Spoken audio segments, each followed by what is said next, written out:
Hola amigos de Cadem, bienvenidos otra vez más aquí a su canal de Cadem y los casos con la metodología que utiliza Harvard. El día de hoy vamos a utilizar un caso sumamente espectacular y que está vigente. Cinemex, ¿es realmente un cierre definitivo? Veámoslo. Hola, soy Jorge Espino, CEO de Cadem. En este canal nuestra especialidad es el desarrollo de las competencias directivas a través de estudio de casos reales. Los casos son situaciones que le han sucedido a empresas nacionales o internacionales en materia de finanzas, operaciones, dirección, factor humano, marketing, en fin, todo lo que nos sucede en el día a día en nuestras empresas.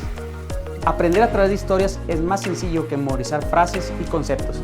El aprendizaje por el método del caso es una forma práctica y sencilla de acercarse a la realidad empresarial. Bienvenidos a Cadem. Adoptamos las mejores prácticas de las empresas estadounidenses para aplicarlas a la nuestra. No construimos salas de cine para México, sino que estamos iniciando el camino marcado por los cines de clase mundial. Matthew Heyman. La estrategia competitiva de Cinemex es una estrategia sumamente singular. Pero la historia de Cinemex se remonta en una reunión entre Dávila y Heyman, cuando en septiembre de 1991 entraron por la mañana temprano a la primera clase de su programa de MBA en la Harvard Business School. Heyman conoció a Faslich en los descansos entre clase y clase del primer año. Y en palabras de este último, me fijé en este tipo, Heyman, con coleta y una camiseta de Hollywood y supuse que era una especie de gran jefe de una productora. Dávila y Faslich se conocieron en las partidas de póker semanales que organizaban todos los estudiantes mexicanos y pronto se enteraron de que Heyman, que había preparado planes estratégicos y le había vendido bienes inmuebles a Garth Darinsky, el niño prodigio que estaba al frente de Cineplex Odeon, una empresa de exhibición cinematográfica con sede en Toronto, tenía ideas para crear una cadena de cines fuera de Estados Unidos. Faslich, cuya familia era muy conocida en Ciudad de México por su éxito en la promoción y construcción inmobiliaria, vio que podría haber una oportunidad para ambos en el mundo de la exhibición cinematográfica. Antes de incorporarse al programa de MBA, había trabajado en el ámbito de los negocios inmobiliarios, tanto para fines comerciales como residenciales. Por su parte, Dávila había trabajado como analista en McKinsey y en varias instituciones gubernamentales mexicanas, pero lo cierto es que le atraía la idea de dirigir una empresa inmediatamente después de finalizar sus estudios. Así pues, las primeras indagaciones de Dávila, Faslich y Heyman les llevaron a la conclusión de que México era el país ideal en que la gente iba al cine con frecuencia, pero en el que las salas estaban pasadas de moda, mal gestionadas y se observaba una marcada tendencia en el descenso tanto en el número de salas como de espectadores, lo cual podría suponer una buena y excelente oportunidad. Pero es en otoño de 1992 cuando acordaron dedicar el estudio de campo al segundo año a la elaboración de un plan para un negocio que intentarían poner en funcionamiento próximamente. Comenzaron el proyecto para el que fue necesario viajar a México y sin ningún patrocinio empresarial para sufragar todos los gastos. En enero de 1993, su proyecto les consumía 50 horas semanales, además de los trabajos mínimos para las otras materias de su MBA. Fue entonces cuando participaron y ganaron el concurso anual de planes de negocio de la Harvard Business School en el mes de abril. Pero, ¿este plan de negocios cómo fue? El plan de negocios, que ocupaba 93 páginas, preveía la creación de 16 cines, 158 salas, ambas cifras tanto dentro como fuera de la Ciudad de México, 32.800 butacas, una media de 2.330 espectadores para 35 sesiones semanales y un precio medio de $3 por entrada. Unos ingresos adicionales de $1 por cada uno de los asistentes procedentes de las concesiones, con ingresos anuales de $71.6 millones, un flujo de caja anual por cine de $23.1 millones y un beneficio anual neto de $10.2 millones a mediados de 1999. Dicho plan estimaba que por esas fechas la empresa podía tener un valor de mercado de $186 millones. Llegados a ese punto, los fundadores pondrían en marcha una estrategia destinada a cosechar beneficios que consistiría en una oferta pública de acciones, una venta en firme o una colocación privada. Pero es hasta 1994 cuando cerraron la operación por $67 millones. Es decir, algo así de 21 millones de dólares, incluidos 26 millones de pesos de Morgan. Fue en ese entonces la startup con mayor capital de riesgo de la historia empresarial mexicana. Y además, afirma Dávila, realizamos toda la operación sin ningún abogado, algo que alarmaba a Matt, aunque ni siquiera teníamos dinero para pagar uno solo. Los socios en ese entonces se daban cuenta de una dinámica totalmente competitiva. Su negocio principal en Ciudad de México se enfrentaba a una competencia cada vez mayor. Los competidores habían tomado nota del éxito evidente de la apertura de los primeros cines de Cinemex y comenzaban a reaccionar. Organización Ramírez, Cinépolis, la mayor y más antigua cadena de México, con cerca de 600 salas en ese momento en todo el país, estaba transformando muchos de sus enormes cines con una sola sala para que albergara 4 o 6 salas simultáneas. Además, acababa de abrir 2 nuevos cines en Ciudad de México con un total de 35 salas. Cinemark, otro de los grandes competidores, con sede en Dallas y varios multicines en el norte de México, se convirtió en el primer participante extranjero en la Ciudad de México, con un total de 12 salas que abrió en mayo de 1995. Pero a partir de entonces abrió su segundo cine y tenía un tercero en construcción. United Artists había anunciado planes para abrir 6 multicines al año en México durante los siguientes 15 años, pero solo había abierto uno, no estaba construyendo ningún otro y había informado de que sus operaciones en el extranjero estaban a la venta. Fue hasta el 2002 cuando la empresa pasó a manos extranjeras y el conglomerado canadiense Onyx Corporation, junto con la firma estadounidense Oaktree Capital Management, adquirieron la empresa por un monto superior de los 295 millones de dólares. Y con una participación del 58% y de poco más del 41% respectivamente, bajo la condición de respetar su plan de crecimiento, así como de mantener al equipo que actualmente la manejaba.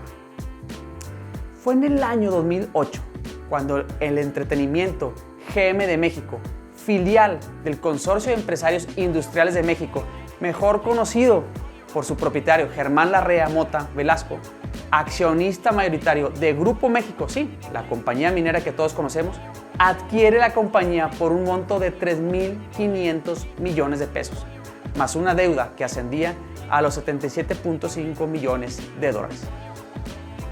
Fue en el año 2015 cuando Cinemex adquiere Cinemark y con eso logra un avance sumamente significativo en el norte del país. En el 2016 abrió su primera ubicación en los Estados Unidos y bajo el lema The VIP Cinema Experience en el Brickell City Center de Miami. En octubre del 2017, Cinemex anunció su intención de adquirir Cobb Theaters a través de la subsidiaria CMX Cinemas, lo que la convirtió en la octava cadena de cine más grande de los Estados Unidos, con 30 complejos y 342 pantallas. En febrero del 2018, Cinemex y Coca vuelven a tener una alianza comercial después de haber estado separados por más de 15 años. Pero ¿qué sucede con la entrada de la pandemia? Antes de la pandemia, en un fin de semana promedio en el país, aquí en México se vendían 4.5 millones de boletos. Y el fin de semana pasado, es decir, el último fin de semana de enero, se vendieron solo 164,000 boletos. Durante estos días, trascendió que cadenas exhibidoras como Cinépolis y Cinemex estaban en pleno cierre de las salas de cine debido a la pandemia y restricciones para abrirlas debido al COVID-19. Y sí, las dos cadenas han tenido que cerrar algunos de sus cines, por lo que el impacto hasta ahora es de 334 millones de boletos no vendidos y que en términos de taquilla se puede traducir a un equivalente de 18.407 millones de pesos. Después de más de 26 semanas de estar cerrados, era necesaria para esta y todas las industrias el poder reactivar las actividades apegándonos a los protocolos de seguridad. Es una industria de la que dependen 50,000 familias de manera directa, así como 150,000 empleos indirectos. La industria de la exhibición en el país pasó de vender 352 millones de boletos en el 2019 a tan solo 66 millones en el 2020. Una caída del 81%, por lo que pasó del cuarto sitio al octavo en el top 10 de países con mayor número de boletos vendidos.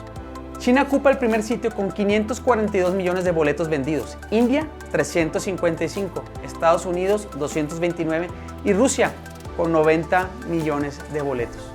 Cinemex, la segunda cadena de cines más grande de México, cerrará más de 140 cines indefinidamente y se encuentran trabajando con los bancos para poder reestructurar al menos 230 millones de dólares de deuda.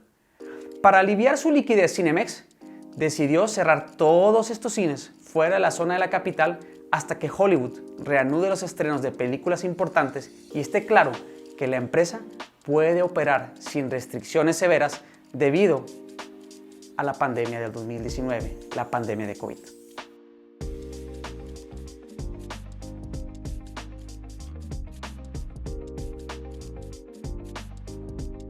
Y ahora sí, veamos la parte de los problemas. Sin duda alguna, problemas que nos aquejan a todas y cada una de las industrias.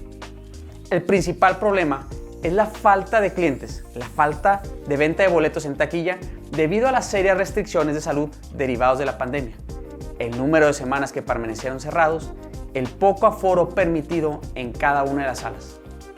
Pero, ¿habrá faltado alguna estrategia fuerte de marketing que genere confianza a la población para acudir a sus salas? Tal vez el problema está en otro lado. Tal vez no hay nada que ver, no hay estrenos, no hay Hollywood. Y cuarto problema pudiera estar en el gran endeudamiento derivado de la amplia visión de expansión nacional y extranjera. Problema número 5. O tal vez las personas el día de hoy buscan Netflix, Disney, Amazon Prime.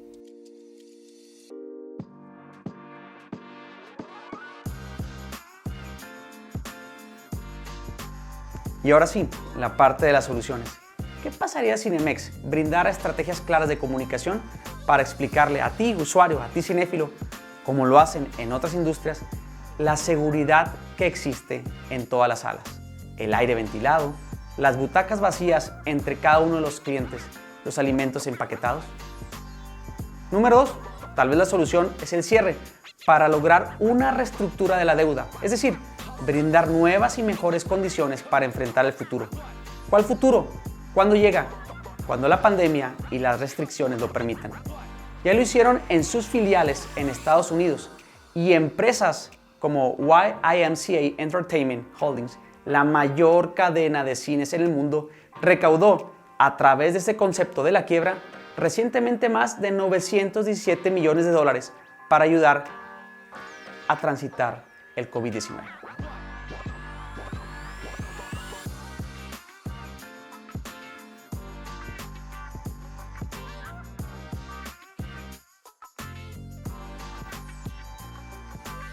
Y ahora sí, la parte de las competencias. Competencias que tienen que ver con factores fundamentales del uso directivo.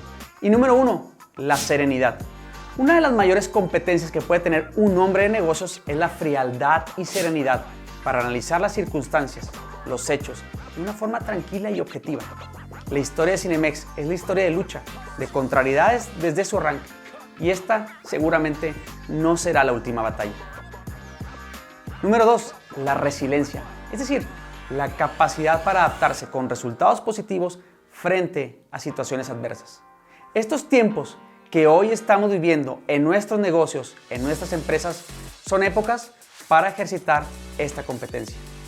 Serenarse, resistir, permitir aclarar la visión y rumbo que debemos de tomar.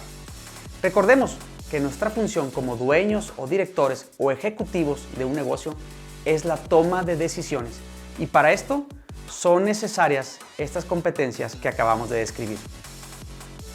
Te invito a que nos sigas en cada una de nuestras redes sociales. No es el único caso. Estoy seguro que si investigas en cada uno de ellos podrás encontrar el caso, la solución y las competencias necesarias para seguir negociando tu éxito. Soy Jorge Espino, CEO de Cadem. Nos vemos en la siguiente emisión.